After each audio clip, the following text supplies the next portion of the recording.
तो आओ बच्चों आगे शुरू करें। आत्मनिर्भर उसके आगे के पद्यांशों का भी अध्ययन कर लेते हैं। आगे था, मैं और जग और कहाँ का नाता, मैं बना बना कितने जग रोज मिटाता। जग जिस पृथ्वी पर जोड़ा करता है वैभव, मैं प्रति पग से उस पृथ्वी को ठुकराता। मैं निज रोदन में राग लिए फिरता हूँ, शीतल वाणी में आग लिए फिरता हूँ। हो जिस पर भूपों के प्रसाद निछावर, मैं वह खंडहर का भार लिए फिरता हूँ। इसमें नाता का मतलब संबंध, जग का मतलब संसार, वैभव सुख समृद्धि, रोदन का मतलब रोना, आग का मतलब आवेश है यहाँ, भूप का मतलब राजा, प्रासाद का मतलब महल और निछावर का मतलब त्याग। कवि यहाँ पर कहते हैं कि इस पद्यांश के माध्यम से कवि कहते हैं कि संसार से उनका संबंध चिर स्थायी नहीं, मतलब हमेशा का उनका संबंध संसार के साथ स्थायी नहीं है। उनका भी एक अपना अलग ही व्यक्तित्व है, अस्तित्व है, जो उसकी संसार से भिन्न है। कवि कहते हैं कि मैं अपने अंदर के ऐसे संसार को रोज बनाता हूँ और रोज मिटाता हूँ। और कहते हैं कि वो भौतिक सुख समृद्धि जग जिस पृथ्वी पर जोड़ा करता है वैभव, मैं प्रति पग से उस पृथ्वी को ठुकराता हूँ। जो संसार है हमेशा सुख समृद्धि के पीछे दौड़ते रहता है, भागते रहता है, मैं उस सुख समृद्धि को ठुकरा देता हूँ।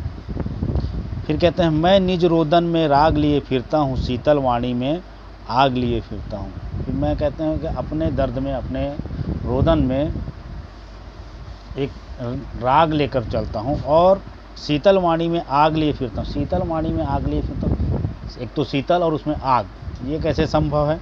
उसका मतलब ये है कि समाज में परिवर्तन लाने के लिए, क्रांति लाने के लिए मन में तो आवेश है, और उस आवेश को बदलाव के लिए ज़रूरी नहीं कि उसके लिए हल्ला किया जाए, मारपीट किया जाए, आंदोलन किया जाए।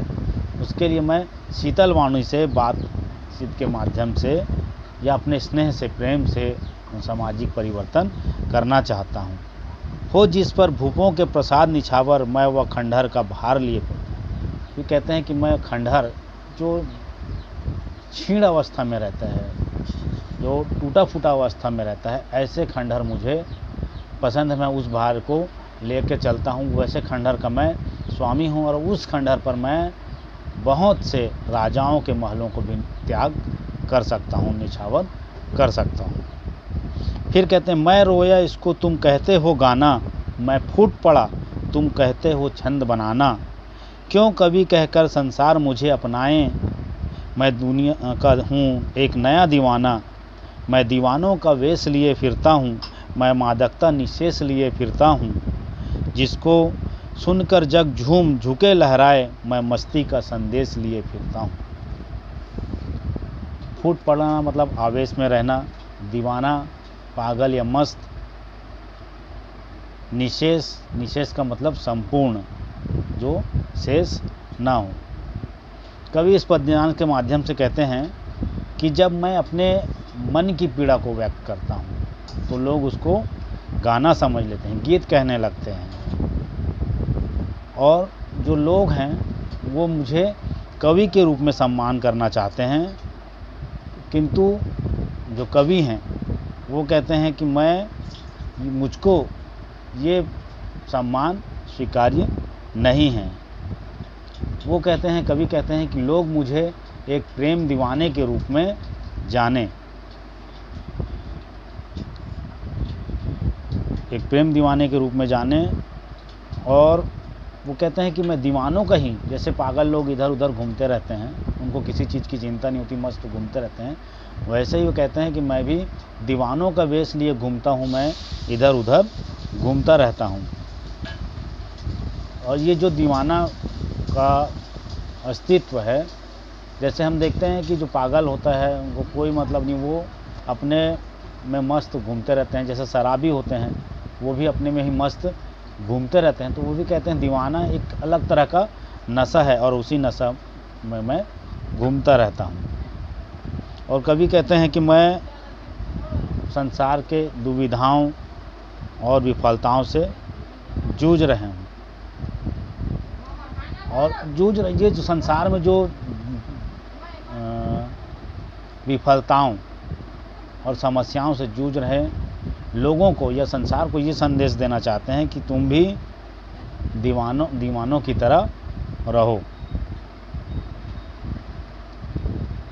और इस दीवानेपन को प्राप्त करके संसार जो है अपनी असफलता और विफलता को भूल जाता है और प्रसन्न होकर झूम उठता है, लहरा उठता है।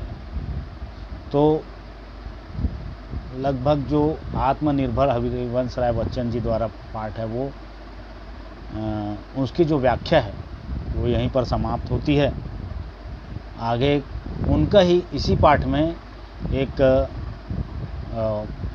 कविता है, दिन धीरे धीरे ढलता है, या सॉरी दिन जल्दी जल्दी ढलता है, उसका हम अगले भाग में उस पाठ की भी व्याख्या करेंगे। धन्यवाद।